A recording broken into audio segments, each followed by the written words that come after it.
La Bible dit dans Psaume chapitre 71 et versets 1 et 2. Éternel, je cherche en toi mon refuge, que jamais je ne sois confondu.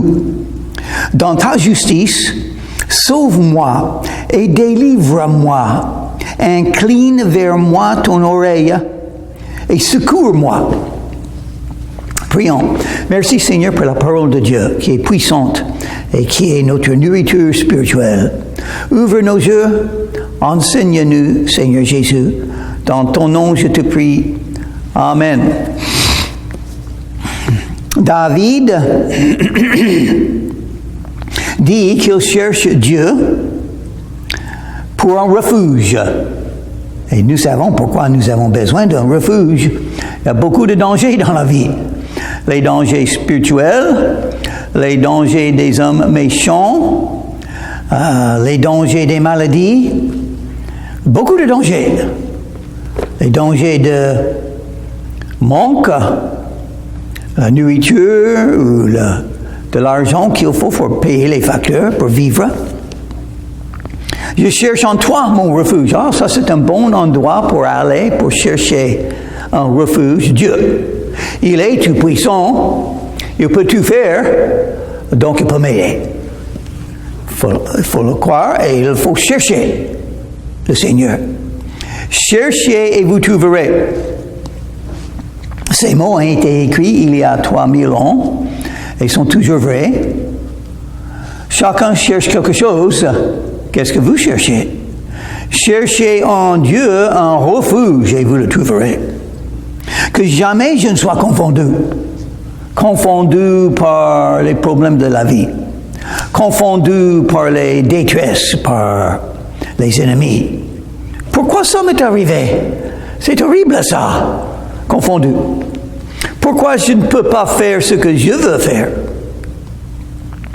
Mais je ne serai pas confondu si je trouve en Dieu mon refuge. Je vais avoir la foi. C'est Dieu qui décide ce qui m'arrive, pas moi. Il fait tout ce qu'il veut. Moi, je ne peux pas. Il y a beaucoup de choses que j'aimerais bien faire, mais ça ne marche pas. Pourquoi? Ce n'est pas la volonté de Dieu. Donc, parfois, je peux recevoir, accepter, aimer, me réjouir dans tout ce que Dieu me donne. S'il me donne des problèmes, Dieu, je peux remercier, n'est-ce pas? Nous avons le commandement. Remercier Dieu pour toutes choses qui m'arrivent dans ma vie. Et donc, je vais le faire. Parce que je peux faire, n'est-ce pas? Je peux choisir. Merci Seigneur pour cette souffrance, pour ce fardeau, pour cette tribulation, pour cette tristesse. Merci pour ces larmes. Parce que tu es en train de me former, de faire quelque chose en moi, et tu as décidé de me donner les détresses que tu m'as données. Et je te remercie. Je ne comprends pas pourquoi. Moi-même, j'aimerais bien ne pas avoir. Je préférerais ne pas avoir. Mais tu m'as donné. Donc je te remercie. Aide-moi de comprendre, de ne pas être confondu par ces choses qui m'arrivent. Et tout ira bien. Parce que c'est ce qui se trouve là-dedans. Ça, c'est la vie chrétienne. Dans ta justice, sauve-moi et délivre-moi. Il a trouvé un refuge, il cherche Dieu. Il a besoin d'être sauvé, délivré, sauvé des maladies, sauvé des détresses, sauvé des ennemis spirituels, sauvé d'une situation difficile, inattendue. Sauvé, délivré. Qu'est-ce que ça veut dire? Dieu peut tout changer. Il peut changer le mal dans le bien. C'est ce qu'il faut pour être sauvé. Changer le mal dans le bien. Donc, dans mon cas, j'aimerais bien faire quelque chose en France, mais je ne suis pas en France. Je suis là en Floride. Après avoir prié pendant 4 ans maintenant.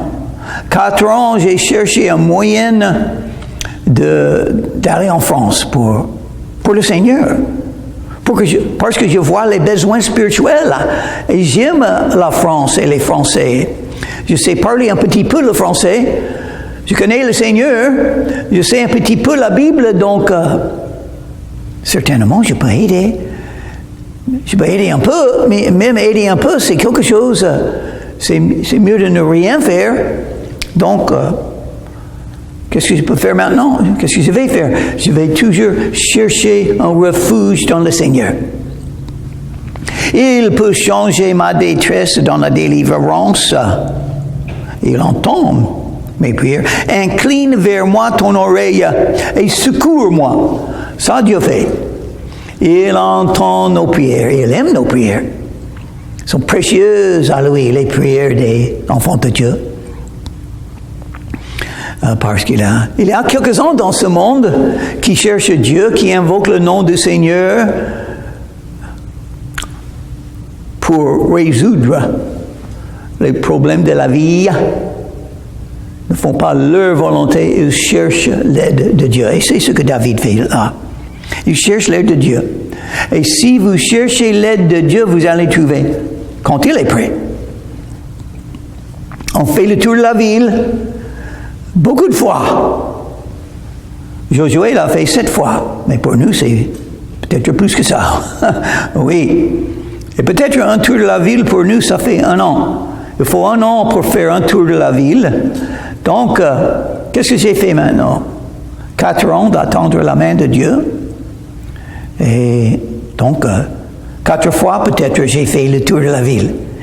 Il faut le faire encore d'autres. Peut-être encore 3 fois ou plus. Dieu sait. Sois pour moi un rocher qui me serve d'asile. Un rocher solide, ferme, quelque chose qui ne peut pas être détruit.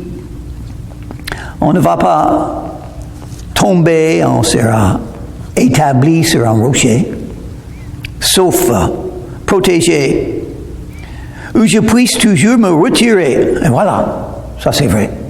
Dieu est éternel. On peut toujours se confier en lui. Aujourd'hui, demain, après-demain, jusqu'à la fin de la vie, on peut prier comme ça et demander l'aide du Seigneur et il sera là pour nous aider. Toujours. Toujours. Ça, c'est le mot important à reconnaître. Mon Dieu, délivre-moi de la main du méchant, de la main de l'homme inique et violent. Il y a des gens qui font la méchanceté dans ce monde, les menteurs, les tricheurs, les voleurs, les hommes violents. Et moi, j'ai 76 ans maintenant, depuis hier, 76 ans, depuis avant-hier. J'ai 76 ans, la vie passe vite, bientôt j'aurai 77. Et peut-être, quand j'avais 77, je serai en France. Mais je vais faire ce que je peux faire. Même là, je peux faire des choses pour la France maintenant. Je peux prier pour eux. Je peux faire partie d'un groupe de prière de EGST. Je peux prier avec des amis chrétiennes en France. Je peux faire d'autres choses aussi. Même quand je ne suis pas là. Je vais faire encore un voyage en France le mois de mars pour évangéliser, pour parler de Jésus, pour chercher des âmes perdues, pour le Seigneur, pour distribuer les tracts qui disent « Jésus vous aime » avec les versets de la Bible qui parlent de l'amour de Dieu et le salut qui se trouve en Jésus-Christ. Par la prière en Jésus-Christ sincère, on peut trouver le pardon des péchés et la vie éternelle. C'est ça ce que je vais dire aux Français, si Dieu me permet. C'est un privilège, n'est-ce pas? Oh, le besoin est grand. C'est terrible. Même dans la région du Golfe de Saint-Tropez, 13 villes, une seule église avec un immeuble, une église évangélique. Et même il y a des églises catholiques, mais souvent vides. Oh, les besoins sont grands. les besoins spirituels, les cœurs endurcis. Heureusement, Dieu peut changer un cœur de pierre dans un cœur de chair qui écoutera la parole de Dieu et l'Évangile. Donc, il faut prier que le Saint-Esprit prépare les cœurs, guide nos pas, nous donne la puissance du Saint-Esprit pour glorifier le nom de Jésus. C'est lui qui décide les résultats. C'est nous qui parlons pour lui. Avec une conduite de sainteté. On va parler de Jésus, le salut de Dieu, comment être sauvé. On va citer les versets de la Bible dans la rue, parce que les gens sont dans la rue, n'est-ce pas? On a les marchés, on a les centres-villes, on a les coins où se trouvent des gens, peut-être les plages, ou les trottoirs à côté de la plage, comme aux Isambra et d'autres endroits sans doute. Il faut chercher les gens pour les aider, pour les aimer. Peut-être il y a quelqu'un qui cherche. Donc il faut quelqu'un pour les aider. Comment croire sans entendre? Comment entendre sans quelqu'un qui annonce l'évangile de Jésus-Christ? Romains chapitre 10 et le verset 14. Mais nous sommes prêts. Peut-être Dieu nous donnera le privilège, l'honneur de parler pour lui. Celui qui me confesse devant les hommes, Jésus a dit, je confesserai devant mon Père dans les cieux. Ah, j'aimerais bien être le sujet duquel Jésus parle au Père. Voilà ce qui se passe sur la terre. Il y a une personne qui parle de moi, un croyant qui m'obéit, qui m'aime assez pour ne pas craindre les hommes et pour ouvrir la bouche et pour dire la parole de Dieu aux non-croyants. Oui, je crois que c'est une bonne idée. Parce que Dieu peut me protéger. J'ai déjà fait 5 voyages en France. Et une seule fois, on a appelé les policiers pour m'arrêter, mais ça n'a pas marché. Et donc, même si ça marche, je serai en prison pour Jésus. Alors, qu'est-ce qui est mieux que ça? Car tu es mon espérance, Seigneur éternel. Oui, il est notre espérance. Dans tous les problèmes de la vie, il est notre espérance. Qu'est-ce qu'il va faire? Il a un dessein pour nos vies. Nous sommes sûrs que ça c'est vrai. Il est tout-puissant. Il nous aime. Il exauce nos prières. Donc il est notre espérance. Ce que Dieu va faire. Nous avons essayé à faire des choses qui n'ont pas marché. Mais ce que Dieu fait, ça marche toujours. Pourquoi? Parce que c'est lui qui ouvre la porte et personne ne peut fermer. C'est lui qui ferme la porte et personne ne peut l'ouvrir. Donc, c'est bien d'espérer en lui ce qu'il va décider à faire. Peut-être il aura pitié de moi, un grand pécheur qui cherche à faire quelque chose pour lui, mais qui ne peut rien faire sans sa main puissante. Ah, ça, c'est bien d'être dans ce cas-là. C'est bien. Et verset 5. En toi, je me confie dès ma jeunesse. Ah oui, il faut apprendre à se confier dans le Seigneur depuis la jeunesse. Ça, c'est la meilleure vie. Mais les gens qui commencent tard dans la vie, ils ont beaucoup perdu. La meilleure vie, c'est commencer tôt, comme Marie. Elle était jeune, très jeune, quand l'ange Gabriel a annoncé à elle, Marie, tu as reçu la grâce de Dieu. Dieu va utiliser ta vie pour une chose très importante dans le dessein de Dieu.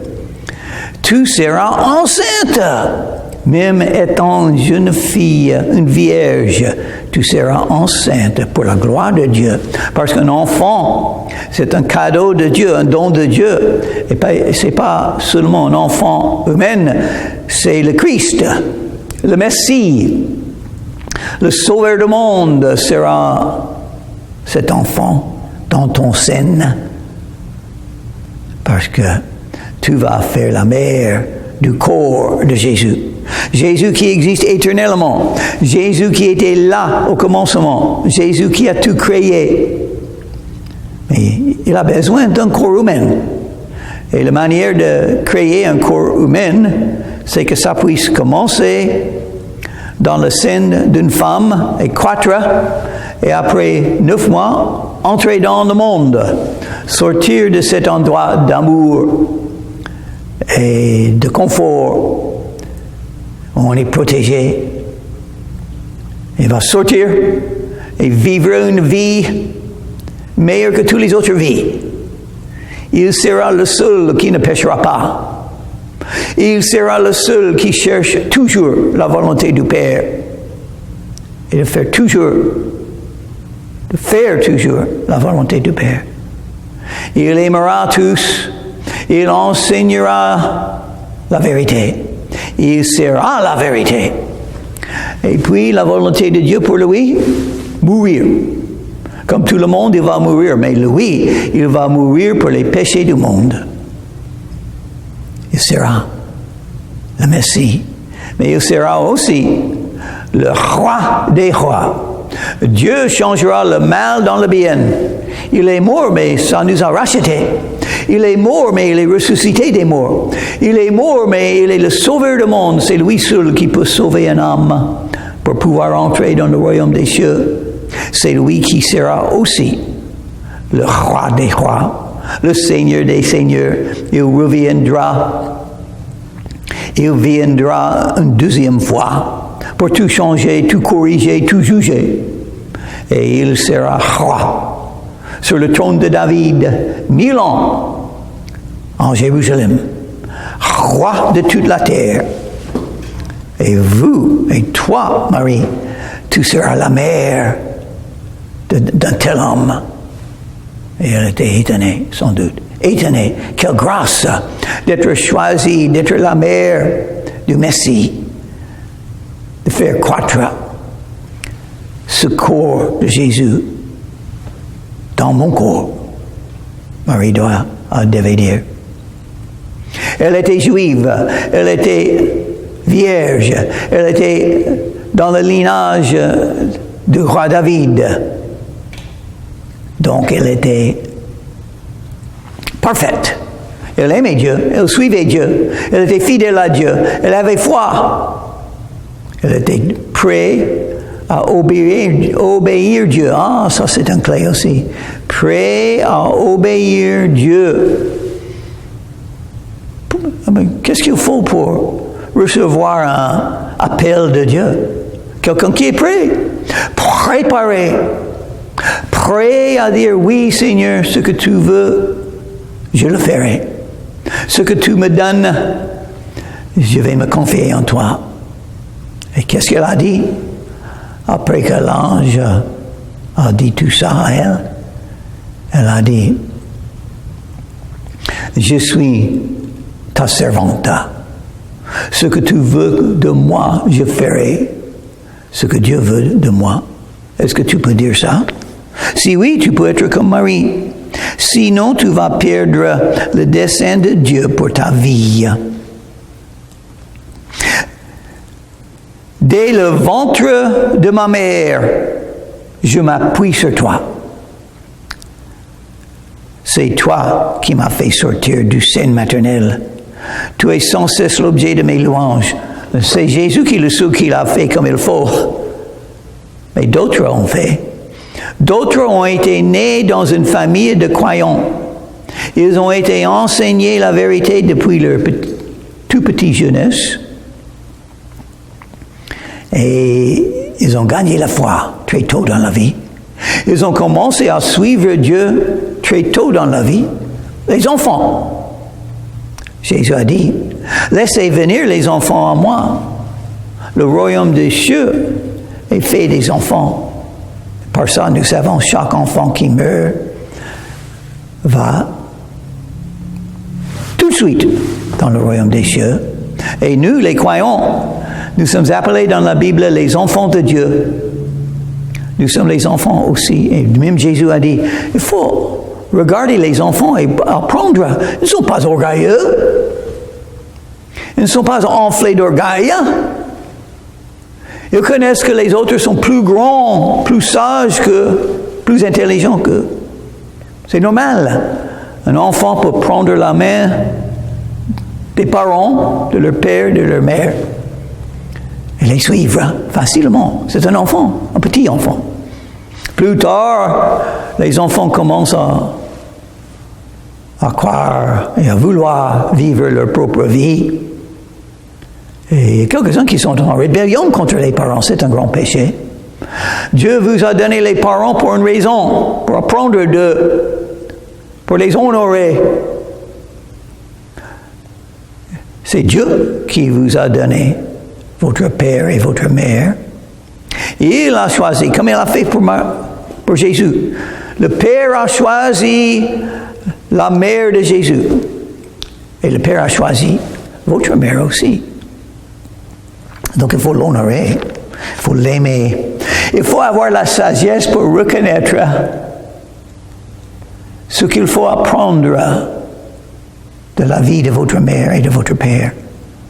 Ce n'était pas dû au hasard que vous avez eu cette famille.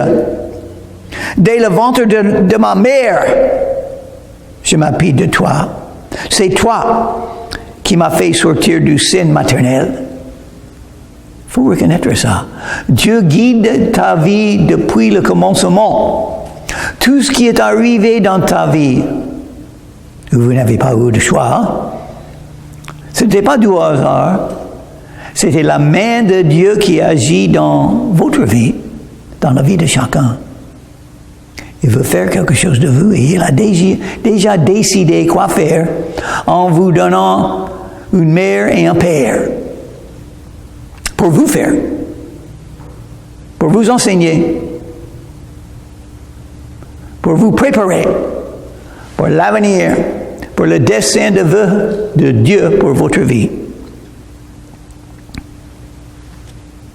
Je suis pour plusieurs comme un prodige, et toi, tu es mon puissant refuge. Il revient toujours à ça. Il est attaqué, il a des ennemis, il a des difficultés, il revient toujours. Mais moi, je vais me confier en Dieu. Il est mon refuge. Pas l'Église, pas un prêtre, un pasteur, pas Marie. Dieu est mon refuge. Que ma bouche soit remplie de tes louanges, que chaque jour elle te glorifie. Pourquoi? Parce que Dieu est mon refuge. Oui, la vie est difficile. Oui, chaque personne a ses souffrances, ses larmes, ses difficultés, ses fardeaux, ses épreuves. Mais Dieu est toujours là. Il est notre force. Il est notre joie. Nous pouvons louer Dieu parce qu'il est là pour nous. Il est là pour nous. Il faut simplement le chercher et vous le trouverez. C'est une raison de le louer chaque jour. Il est là pour nous protéger, pour nous guider, pour nous aider, pour être un refuge pour nous. Verset 9. Ne me rejette pas au temps de la vieillesse, quand mes forces s'en vont. Ne m'abandonne pas. La vieillesse. David a pensé de sa jeunesse, Dieu était là. Il avait beaucoup de force, beaucoup de capacités dans sa jeunesse. Il a tué Goliath quand il était un jeune homme. Il a appris comment faire la guerre quand il était lui-même un berger des brebis. Le 7e de 7 fils, le plus jeune, il a appris. Intéressant. Dieu a pris le plus jeune, celui qui était éloigné un petit peu de la famille parce qu'il était toujours dans les champs avec les brebis. On n'a pas pensé de lui, il était le plus jeune quand la guerre est venue. Quand on avait besoin d'un soldat, on ne pensait pas à David, mais Dieu pensait à David. Dieu a choisi David. Dieu a mis David dans les champs avec les brebis.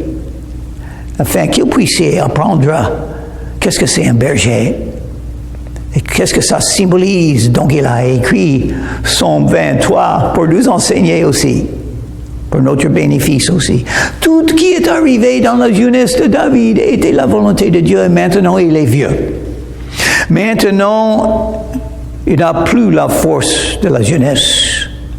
Maintenant, il commence à voir son corps en train de mourir, de vieillir. Il a les cheveux blancs et d'autres choses qui arrivent quand on est plus vieux. Je commence à comprendre ce qu'il a dit. Mais un des bénéfices d'être un croyant, même quand on est vieux, on peut continuer à servir Dieu, porter du fruit, faire sa volonté, louer le nom de Dieu, parce que la vie chrétienne, ça se passe dans le cœur. La vie chrétienne, c'est fait par la foi, pas par les œuvres tellement. On fait ce qu'on peut faire avec les bras et les jambes, mais même quand on n'a pas la même force, on peut toujours avoir la force de la foi. Qu'est-ce qui est plus fort de la foi? Tout est possible à celui qui croit, n'importe quel âge. Souvent, Dieu a beaucoup béni, il a beaucoup utilisé les gens qui ont vieilli, plus vieux. Moïse, Abraham, Zacharie et d'autres. L'apôtre Jean, qui est devenu enfin l'ancien. Il était jeune quand il commençait à être un apôtre avec les autres. Mais un jour, il est devenu plus vieux. Qu'est-ce qu'il a fait? Il a écrit l'Apocalypse. Il a écrit. Même étant vieux, on peut écrire. Souvent, on peut écrire. On peut parler. Et donc, il a dit, car mes ennemis parlent de moi, et ceux qui guettent ma vie se consultent entre eux, disant, Dieu l'abandonne, poursuivez, saisis-le, et il n'y a personne pour le délivrer. Bon, oh, David est vieux maintenant. Il est faible maintenant, nous pouvons l'attaquer. Dieu ne va pas le protéger maintenant. Il ne peut pas combattre comme il a battu, comme il a fait la guerre contre Goliath. Donc nous pouvons l'attaquer maintenant. Oh Dieu, ne t'éloigne pas de moi, mon Dieu. Viens en hâte à mon secours. Oh oui, mais David a une chose, même quand il est vieux, il peut toujours se confier en Dieu. Dieu est toujours son refuge quand on est jeune, quand on est vieux. Qu'il soit confus, exterminé ceux qui en veulent à ma vie. Qu'il soit couvert de honte et d'opprobre ceux qui cherchent ma perte. Et moi, j'espérerai toujours. Je te louerai de plus en plus. On peut toujours croître dans la foi quand on est vieux. Parce qu'on n'arrive jamais. Si vous êtes toujours vivante, si vous êtes vieux maintenant, vous êtes toujours vivant parce que c'est Dieu qui vous donne la vie. Et il y a encore des choses merveilleuses pour vous apprendre de Dieu et votre relation avec Jésus. Son amour pour vous, sa puissance et tout ce qui est possible par la foi. Même quand on est vieux. Oh, c'est bien d'être un croyant et de servir Dieu. Prions.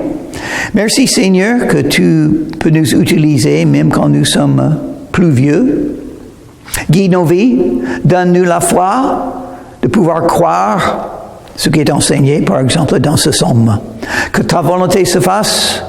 Merci Seigneur Jésus, que tu es un refuge pour nous. Guide nos vies, que ton dessein soit accompli dans nos vies. Dans ton nom, je te prie, Jésus. Amen.